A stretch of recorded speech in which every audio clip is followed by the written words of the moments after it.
বলল, হ্যাঁ, আমি ঘরে একাই আছি, কিন্তু তোমাদের জানে কি লাভ? আমি ঘরে একাই থাকি বা না থাকি, আগে বলো তোমরা কে? তখন বডি বিল্ডার লোকটা বলল, আমরা হলাম ডাকাত, দিনের বেলা চুরি করতে আসি। যা, তোর নাম জানি না, তো তোর ঘরে সোনা গয়না টাকা পয়সা যা আছে সব নিয়ে আয়, যা। পিয়াল বলল, তোমরা কে? তোমাদের জন্য আমি সোনা গোনা কেন নিয়ে আসবো?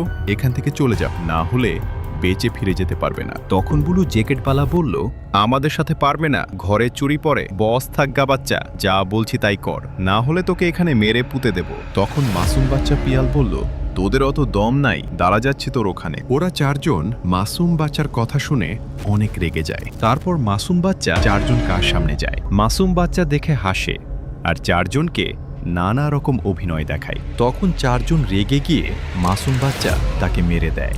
তখন চারজন হাসতে থাকে আর তাদের বস গিয়ে বাচ্চার ঘর গিয়ে সব টাকা পয়সা সোনা চুরি করে নেয়।